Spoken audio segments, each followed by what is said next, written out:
함께 봉독하겠습니다. 이에 이고니온에서 두 사도가 함께 유대인의 회당에 들어가 말하니 유대와 헬라의 허다한 무리가 믿더라. 그러나 순종하지 아니하는 유대인들이 이방인들의 마음을 선동하여 형제들에게 악감을 품게 하거늘 두 사도가 오래 있어 주를 힘입어 담대히 말하니 주께서 그들의 손으로 표적과 기사를 행하게 하여 주사 자기 은혜의 말씀을 증언하시니 그 시내의 무리가 나뉘어 유대인을 따르는 자도 있고 두 사도를 따르는 자도 있는지라. 이방인과 유대인과 그 관리들이 두 사도를 모욕하며 돌로 치려고 달려드니 그들이 알고 도망하여 루가오니아와 두 성 루스드라와 더베와 그 근방으로 가서 거기서 복음을 전하니라. 아멘. 안디옥 교회 파송을 받은 바울과 바나바와 바울, 이 두 사람의 그 선교 여행이 13장부터 시작이 됩니다. 이들이 그 복음을 전하는 그 과정을 자세히 살펴보면 막무가내식으로 주먹구구식으로 그냥 닥치는 대로 선교하고 뭐 닥치는 대로 여기 가서 복음 전하고 저기 가서 복음 전하고 뭐 그런 식으로 하지 않았다라고 하는 거예요.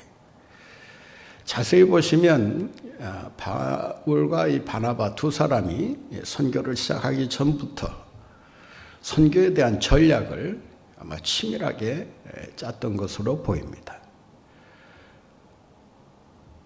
그들이 그러한 노력을 했다는 사실을 어떻게 알 수 있는가 하면 이들이 그 지역에 가서 복음을 전할 때 분명한 어떤 그 선교 패런이 나타나고 있다라고 하는 것입니다.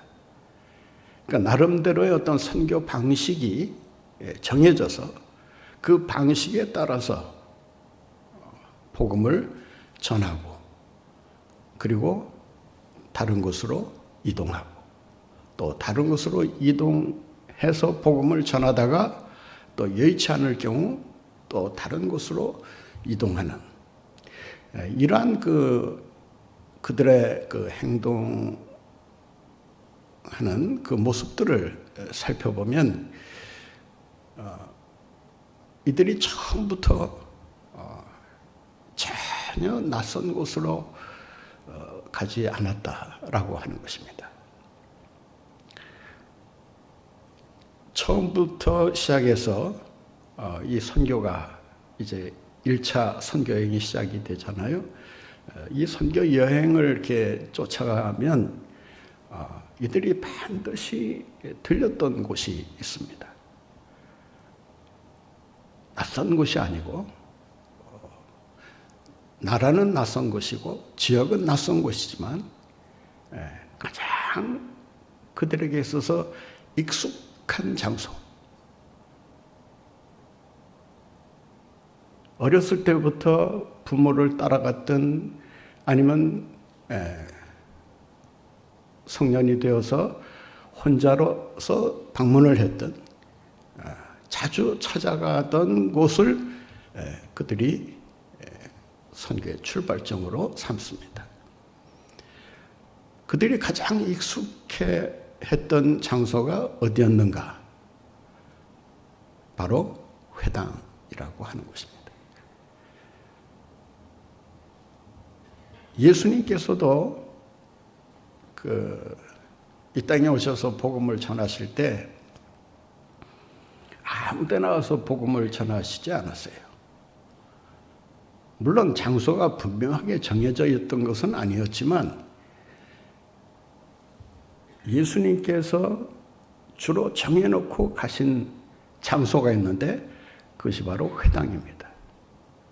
이 회당은 시나고그라고 하는 말인데 이 쉰이라고 하는 이 전치사와 함께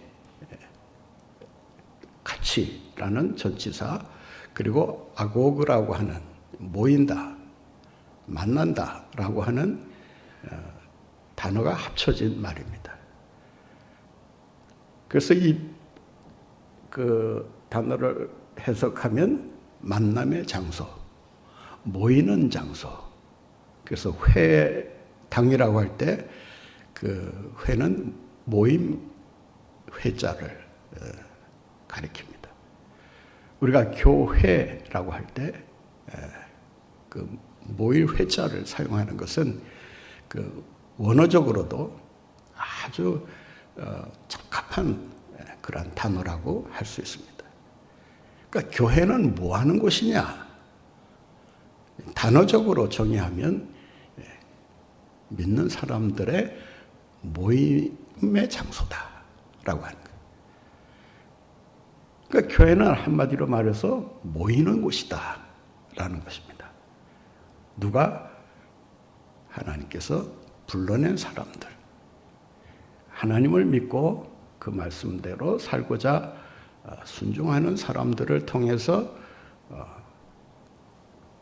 공동체가 이루어지고 그 공동체를 가리켜서 교회라 이렇게 부르는 것입니다. 이들이 회당을 찾아간 이유는 무엇이었을까? 예수님께서 회당을 찾아가신 이유도 분명히 있었을 거 아니겠습니까? 아무런 이유 없이 그냥 회당을 찾아가시고 또 안식일 날 예배드리는 그 모임 장소에 가시지는 않았을 것이다. 분명 이유가 있을 텐데 그 이유가 무엇이었을까? 예수님께서 하신 말씀을 이렇게 유추해서 그 의미를 살펴보면 예수님께서 회당에 가신 이유가 무엇인가를 어느 정도 이해할 수가 있습니다.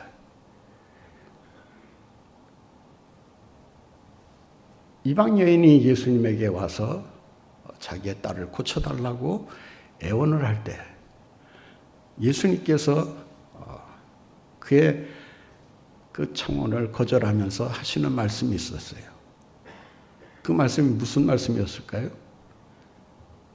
나는 이스라엘 백성들을 구원하기 위해 왔다. 먼저 이스라엘 백성들을 구원하기 위해 왔다라고 하면서 그들에게 어떤 구원의 혜택이 뒤로 미뤄지는 것처럼 여겨질 수 있는 그런 말씀을 하십니다. 예수님께서 이스라엘 백성들을 구원하기 위해 왔다라고 하는 이 말씀은 이스라엘 백성들이 구원을 받는 데 있어서 우선순위가 이스라엘 백성이다라는 뜻이 아니라 하나님께서 나를 이 인류를 구원하시기 위해 보내셨다.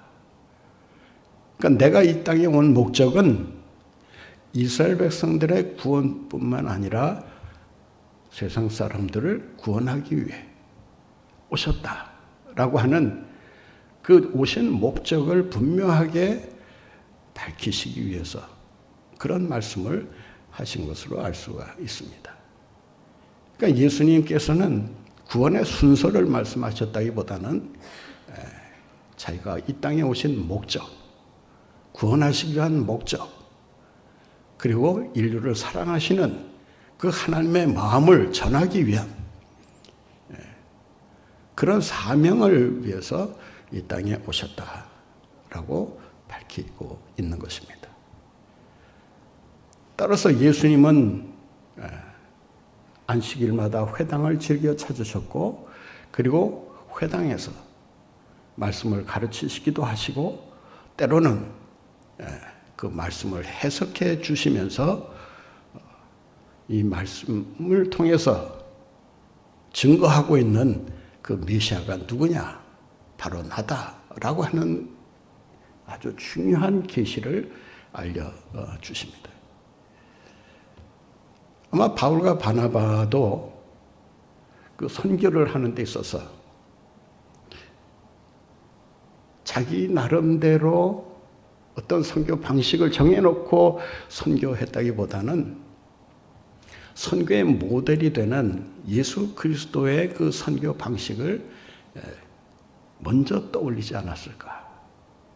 그러니까 예수님께서 회당을 먼저 찾으셨던 것처럼 우리도 예수님을 본받아 회당을 찾아서 복음을 전하는 것이 이것이 순서가 아니겠는가. 따라서 예수님의 방식을 쫓아서 선교하다 보니까 자연스럽게 예수님이 찾으신 것처럼 이들도 회당을 찾아갔다라고 말할 수 있습니다. 그러니까 회당을 찾아가는 목적은 분명합니다.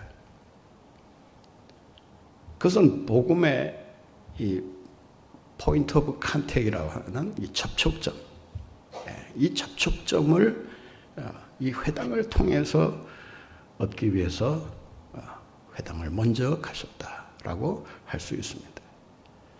그러니까 복음을 전하는 데 있어서 가장 중요한 것은 접촉점을 어떻게 찾느냐가 참 중요합니다.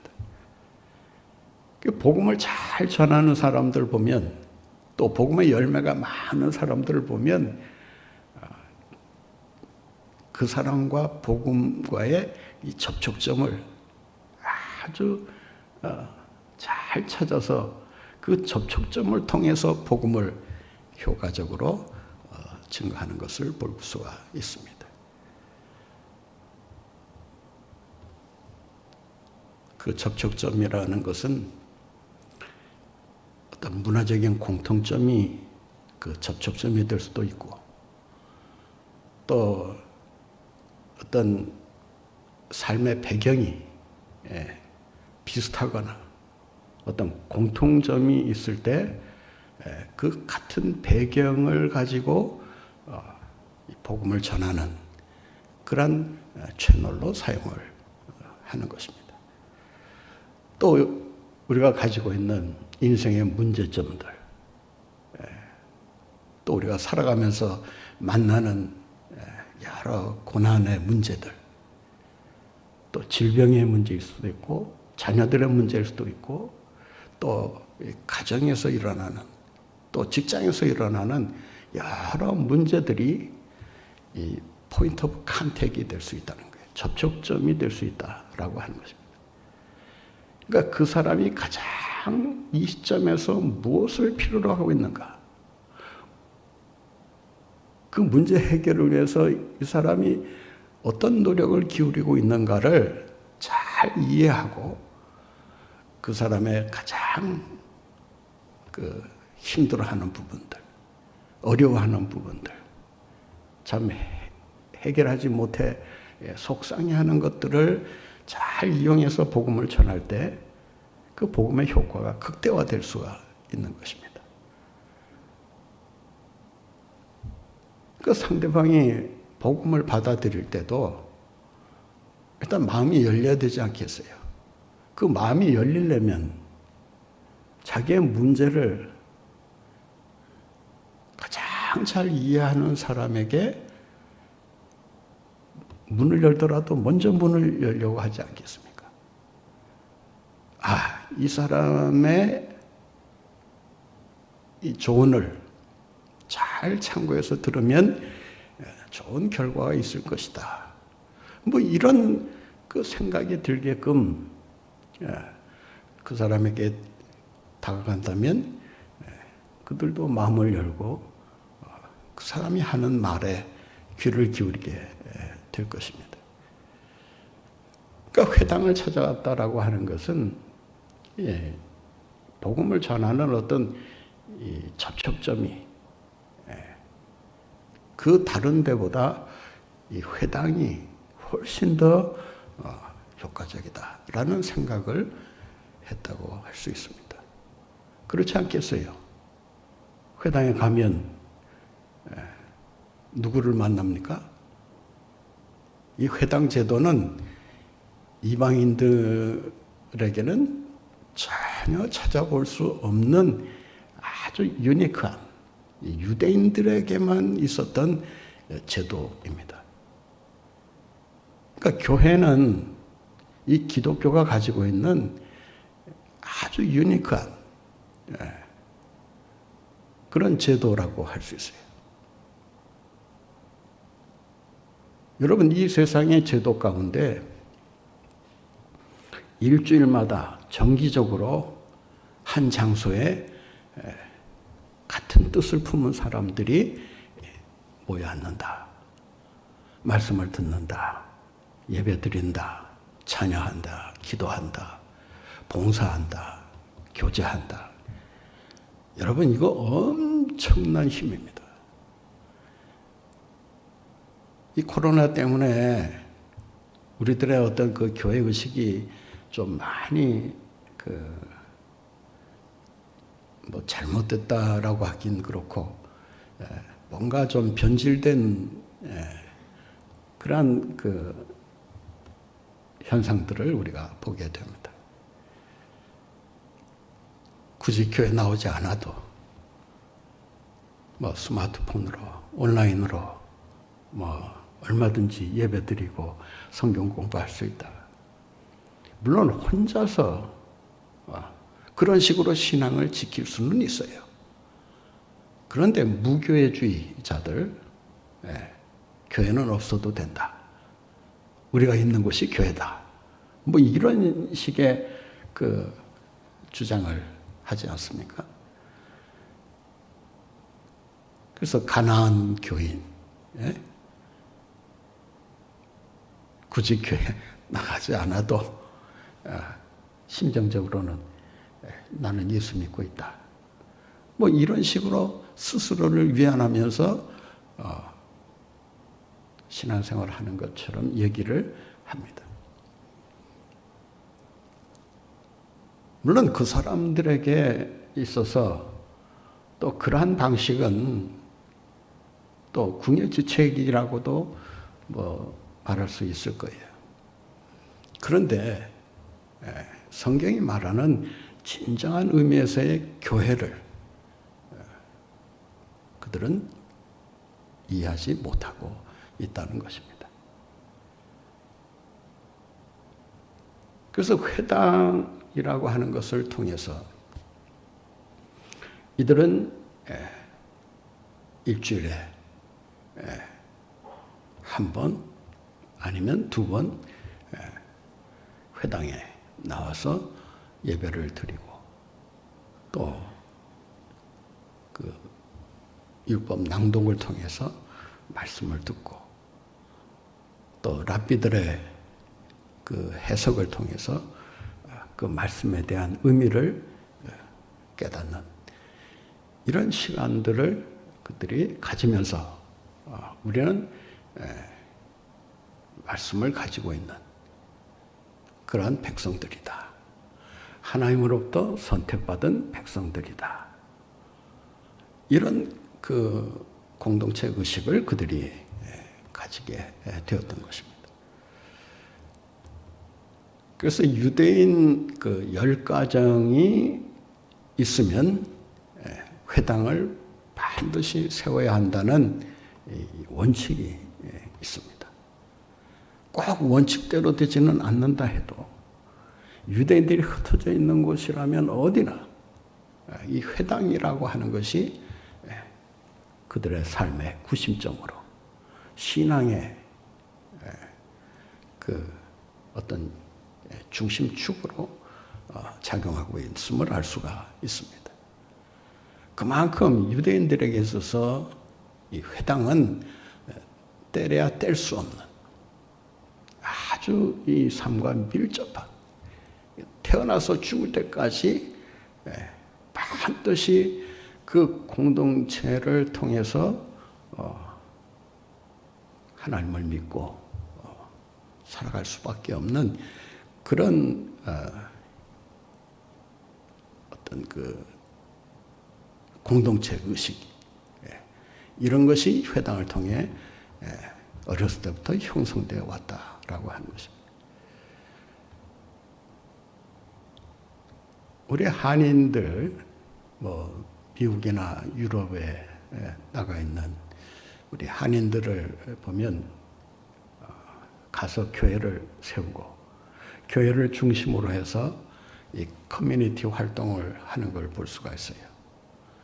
그런데 유대인들은 이 회당을 곳곳마다 세워놨기 때문에 세계 어디를 가든 그 회당을 찾아가면 그 나라에 정착하고 또 직업을 얻고 또 아이들 교육하고 하는 이러한 모든 문제가 단숨에 해결이 됩니다. 빈손으로 와도요. 빈손으로 와도 이 유대인 커뮤니티가 똘똘 뭉쳐서 그 한 사람의 그 모든 그 신변 보장이라든지 또 직업 얻어주는 거라든지 또 먹고 사는 거라든지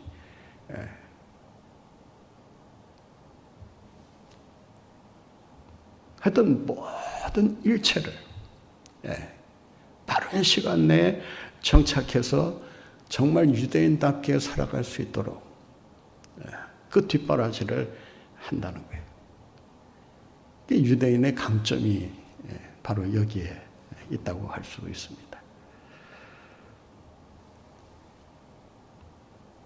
이 우크라이나 전쟁이 일어나면서 미국이 가장 적극적으로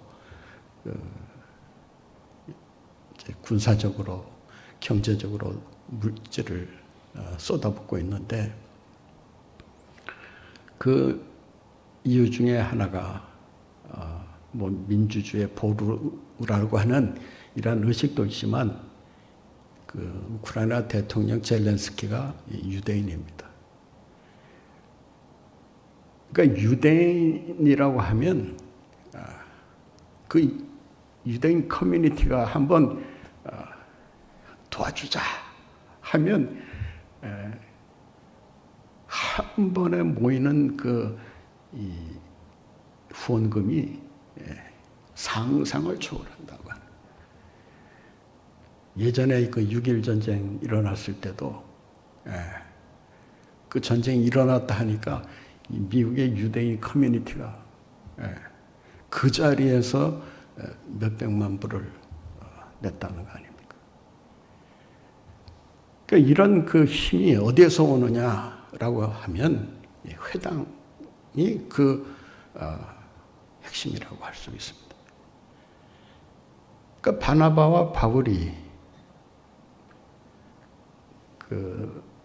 물론 이제 이방인 선교로 전환을 하지 않습니까? 그 13장 그 마지막 절에 보면 이제 더 이상 이제 유대인들에게 복음을 전하지 않겠다. 그리고 발에 먼지를 떨어버리고 어디로 갑니까? 이제 이방인으로 우리는 가겠다. 라고 하면서 이제 장소를 그 이방 지역으로 옮기게 됩니다. 하여튼 이런 그 과정이 아주 자세하게 나타나고 있는데 재미있는 사실은 그 회당을 택해서 그 이제 회당에서 매주 행하는 그 예배에 참여하고 또 설교할 수 있는 그 권한을 또 위임받아서 또 설교를 하지 않습니까? 이런 과정에서 이제 많은 사람들이 이제 이 복음에 관심을 갖고 이제 예수 믿기로 작정하고 이제 개종을 과감히 시도하지 않습니까? 오늘 본문에도 보면 허다한 무리가 믿었다라고 하는 이야기가 나오고 있는데 그만큼 이 복음이라고 하는 것이 아주 강력하게 역사하고 있음을 알 수가 있습니다. 뭐 결론에 가서 말씀을 드리겠습니다만은 바나바와 바울의 사역은 한마디로 말해서 바나바와 바울이라는 그 하나님 믿는 사람들에 의한 역사라기보다는 복음 그 자체의 역사다라고 말할 수 있습니다. 이들이 가는 곳에 뭐가 따라갑니까? 복음이 따라갑니다. 오늘 본문에도 보면 3절에 복음을 전했다라고 말합니다. 그리고 7절에도 보면 거기서 복음을 전했다라고 말합니다.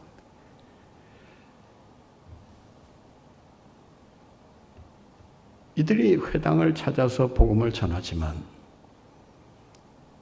정작 복음을 들어야 할 유대인들은 듣지 않고 오히려 핍박하면서 이 두 사람을 추방시킵니다.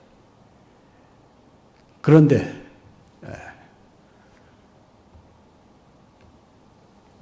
유대인들 중에서도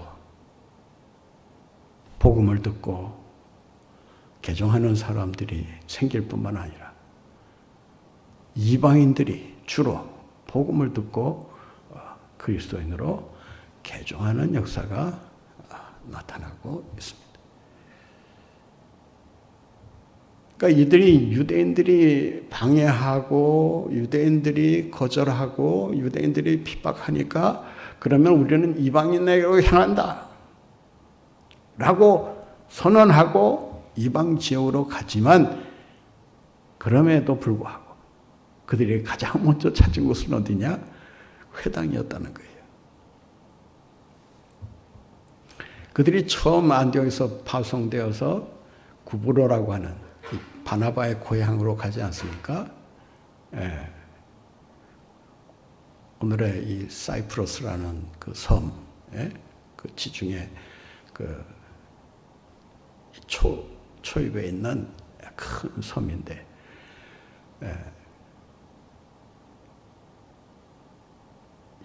바나바의 고향이기도 하고, 뭐 바나바가 언제까지 거기서 살았는지는 모르지만, 그래도 그의 고향이라고 했을 때, 뭐 일가 친척들이 어느 정도 살지 않았겠습니까? 또 초대교회가 어려울 때, 바나바가 어떻게 했죠? 그 어려운 그 그리스도인들을 돕기 위해서 그 구브로의 땅을 팔지 않습니까? 자기 땅을 팔아서 초대교회에게 헌금으로 내놓습니다. 뭐 성경에 그의 헌금이 어떻게 쓰여졌다는 자세한 내용은 없지만 초대교회가 가장 어려웠을 때 아마 이 바나바의 헌금이 아마 그 초대교회 성도들의 그 삶을 안정시켜주는 데 있어서 큰 역할을 했다라고 할 수 있습니다. 자, 그 얘기는 뭐 차치하고 일단 그 구브로에 가서 그들이 가장 먼저 찾아간 곳이 어디예요? 여러 회당들을 찾아다녔다라고 기록하고 있습니다. 그리고 거기에서 이제 육지로 건너오죠. 그 비시디아 안디옥이라고 하는 곳으로 올라갑니다. 그 비시디아 안디옥으로 올라가면서 가장 먼저 들른 곳이 어디냐? 회당입니다. 그러니까 비시디아 안디옥은 상당히 그 유대인들이 많이 살았다고 그래요. 그 안디옥이라고 하는 지금 지진난 그 안티티카인가? 하여튼 뭐 그 지역이 지금 예전에 안디옥이라는 곳이었다고 하는데 참 안타깝죠. 그 안디옥이라고 하는 그 가장 먼저 세계 선교에 눈을 뜨고 바울과 바나바를 파송한 그러한 교회라고 봤을 때 아마 이방인 교회의 어머니 역할을 이 안디옥 교회가 하지 않았을까. 그래서 서울의 모 교회가 그 안디옥 교회가 없어진 걸 알고 몇 년 전에 부지를 사서 그 교회를 복원했다고 그래요. 그런데 이번에 지진으로 또 무너졌다고 합니다. 자, 뭐 그런 내용은 여러분들이 그냥 이해하시면 되겠고, 그 유대인들이 많이 모여 살던 그 안디옥 위에 비시디아 안디옥이 있는데 그곳으로 이제 옮겨갑니다. 그들이 가장 먼저 찾은 곳이 어디냐?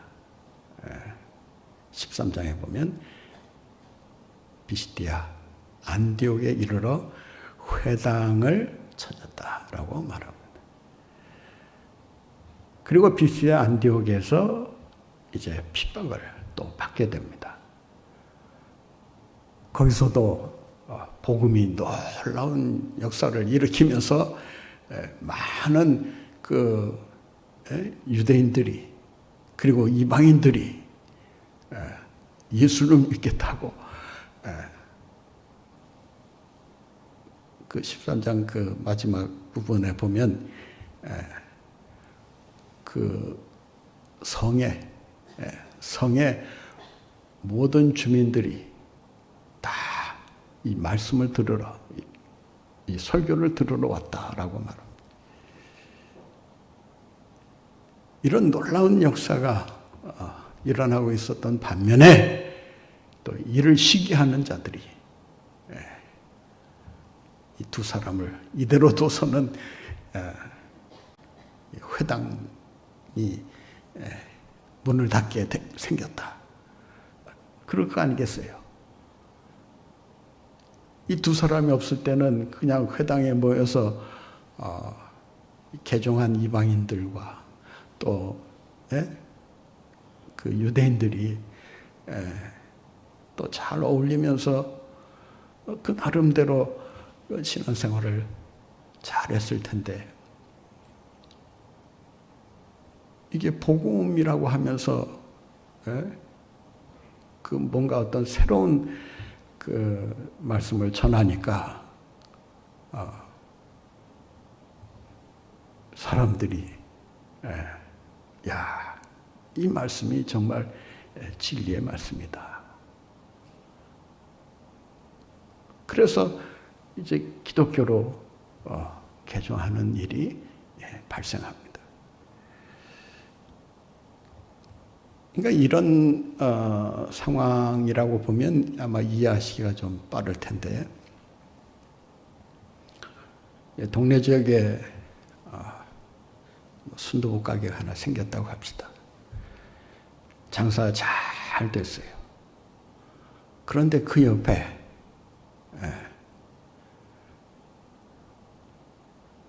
원조라는 이름을 가지고 와서 원조 순두부집을 냅니다.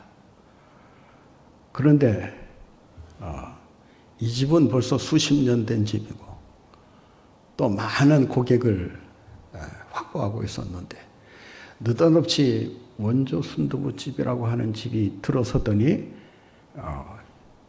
소문이 나기 시작하면서 사람들이 전부 하나 둘씩 그 옆집으로 가는 거예요. 만약 여러분이 그 처음 그 가게에서 그 식당에서 여러분들이 주인 노릇을 하고 있다면 그런 현상이 벌어졌을 때 무슨 생각이 들 거예요?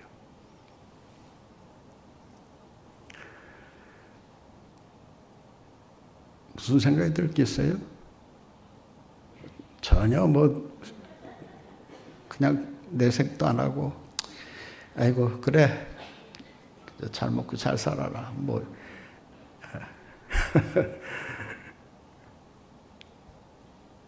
아마 하루하루가 속상해서 아마 견디지 못할 정도가 되지 않았을까. 그 가게가만 없었으면 다 내 고객이고 다 우리 집으로 몰려왔을 사람들인데 하루아침에 그냥 팔이 날리고 사람들이 그 나중에 연 가게로 갈 때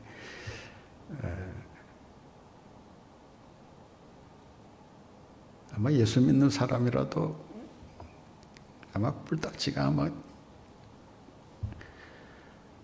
머리 끝까지 오르지 않았을까.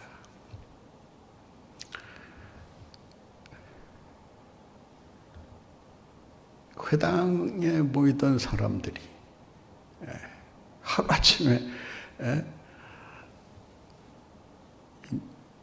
썰물 빠져나가듯이 그 바나바와 바울에게로 사람들이 몰려갈 때 그 시기하고 질투하는 마음이 왜 없었겠습니까? 그래서 오늘 본문에도 그런 현상이 똑같이 또 나타나고 있는 것을 보게 됩니다. 자, 본문 말씀을 한번 볼까요? 1절, 2절 한번 같이 읽겠습니다. 이에 이고니온에서 두 사도가 함께 유대인의 회당에 들어가 말하니 유대와 헬라의 허다한 무리가 믿더라. 그러나 순종하지 아니하는 유대인들이 이방인들의 마음을 선동하여 형제들에게 악감을 품게 하거늘. 그 정도로 끝난 게 아니에요. 오늘 본문 5절을 보시면 그들이 더 조직적으로 이 박해를 하기 위해서 그 음모를 꾸밉니다. 5절 말씀 한번 보실까요? 이방인과 유대인과 그 관리들이 두 사도를 모욕하며 돌로 치려고 달려드니. 이 돌로 치려고 달려드니 이 말은 당시에 유행하던 이 투석형을 말합니다.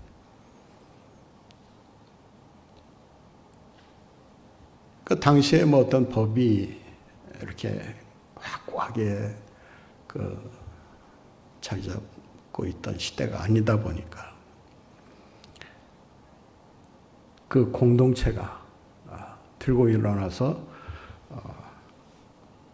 그 잘못한 사람에게 어떤 형을 가하는 이제 이런 그 처형 방식들이 존재했다는 것입니다. 자, 이런 현상들이 일어나면서 이 두 사도가 바울과 바나바가 더 이상 있을 수가 없어서 어떻게 합니까? 로마서 6절을 보실까요? 그들이 알고 어떻게 했어요? 도망하여. 이 도망하여라는 번역은 제가 볼 때 조금 그 원문에 물론 가까운 번역이긴 하지만 그 정확히 번역을 한다면 이 카타피고라는 단어인데 이 단어는 피한다라는 그 의미가 더 강합니다. 그러니까 도망한다는 것은 뭔가 좀 두려워서 무서워서 피하는 그런 느낌이 있고 그냥 피한다 하면 뭐 두려움이 있든 없든 그 상황을 일단은 모면하고 보자는 뭐 이런 생각에서 일단 피하고 보는 그런 상황을 우리가 이해할 수가 있습니다. 자, 이런 상황에서 이 두 사도가 이 박해 직면에서 어떤 행동을 취했는가라는 것을 보게 됩니다. 그들은 자기네들에게 어떤 핍박이 가해오는 것을 보고 정면으로 맞서는 것이 아니라 무리한 충돌을 피하고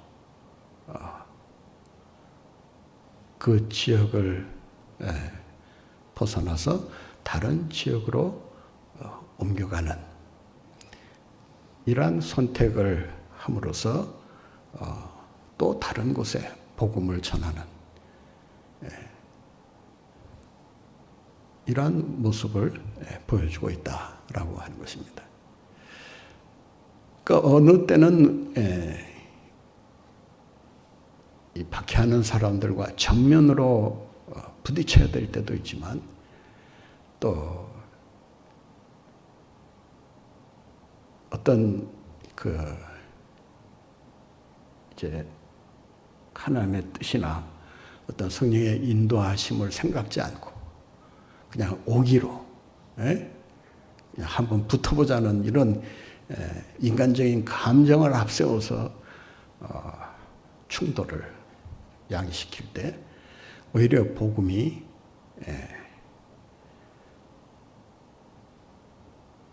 효과를 나타낼 수 없는 그런 상황에 처하게 될 수도 있다라고 하는 것입니다. 그러니까 본문을 보면 이 두 사도는 박해가 왔을 때 그 박해만을 본 것이 아니고 자신들의 그 복음 전하는 것을 통해서 그 복음을 듣고 예수님 앞으로 돌아오는 이런 사람들에 대해서 좀 더 깊은 관심을 가지고 보았다는 거예요. 더 나아가서 이들은 자기들의 힘을 의지한 것이 아니라 하나님의 힘을 의지하면서 주님의 도우심을 구하면서 그분을 의지하면서 복음 전파하는 일에 힘썼다라고 하는 거예요. 그래서 본문 말씀 3절에 이런 말씀이 있습니다. 같이 읽겠습니다. 두 사도가 오래 있어 주를 힘입어 담대히 말하니 주께서 그들의 손으로 표적과 기사를 행하게 하여 주사 자기 은혜의 말씀을 증언하시니. 여러분 여기서 뭐 느끼는 게 없습니까? 여기서 중요한 단어가 있어요. 뭐예요? 주를 힘입어입니다. 두 사도가 오래 있어요. 오래 있었다는 말은 복음을 듣고 그 복음을 좀 더 깊이 알고자 하는 사람들이 존재했기 때문에 그들에 대한 양육이 아마 절대적으로 필요했었다라고 할 수 있습니다. 그런 이유가 아니고서는 점점 박해가 심해지는 그런 상황에서 오래 거기에 남아있으려고 하는 사람이 어디 있었겠어요? 그러니까 위험을 무릅쓰고라도 오래 머물면서 복음을 전하려는 그런 각오와 용기를 두 사도가 가지고 있었다라는 거예요. 오래 머물 수 있었던 그 힘은 어디에서 왔을까? 박해도 불구하고 담대히 복음을 전할 수 있었던 그 힘은 어디에서 왔을까? 본문에 보면 그 해답을 이렇게 얘기합니다. 한번 따라해 보실까요? 주를 힘입어. 주를 힘입어. 여러분, 여러분이 뭐 복음을 전하든지 신앙생활을 하든지 어떤 상황에 우리가 처하든 인생의 고난이나 어려움이 찾아오게 됩니다. 그때 어려움과 고난만을 보면 실망하기 쉽고 좌절하기 쉽고 부정적인 시각이 생기기 때문에 바른 판단을 내리기가 어려워집니다. 그때 여러분들이 고난 중에 누구를 바라봐야 되는가? 주를 바라봐야 하고 그런 때일수록 더욱 주를 의지하면서 나아갈 때 주님께서 담대하게 그 핍박에 맞서 복음을 전하게 하시고 또 복음을 전하게 하시면서 내가 이 사람과 함께하니 이 사람 함부로 건드리면 국물도 없다는 식으로 하나님께서 행동으로 보여주십니다. 그 행동이 뭐예요? 오늘 본문에 보니까 표적과 이사가 나타났다라는 것입니다. 여러분이 정말 주님의 뜻을 이루기 위해 힘써 담대히 복음을 전하고 그 말씀에 순종하고 나아가면 여러분 누가 함께 하시는지 아십니까? 보이진 않지만 주님이 함께 하시고 주님이 도우시고 주님이 그 난관을 물리칠 수 있도록 역사해 주시기 때문에 고난 속에서도 승리하는 삶을 살게 되는 줄로 믿습니다. 그래서 그들이 그 핍박이 오는 가운데서도 그가 다른 곳으로 피하면서 했던 일이 뭡니까? 7절 말씀이에요. 거기서 복음을 전하니라. 거기서 복음을 전하니라. 우리 주님의 역사는 주님을 믿는 사람들에게 반드시 역사해 주신다. 하나님의 능력으로 같이 하셔서 하나님이 함께하는 사람이 어떤 역사를 일으키는가를 사람들로 하여금 보게 하고 믿게 하심으로써 하나님께 영광을 돌리게 하시는 줄로 믿습니다. 이러한 역사가 여러분과 함께 하신다는 사실 굳게 믿고 믿음으로 승리의 삶을 사시는 여러분들 모두가 되시기 바랍니다.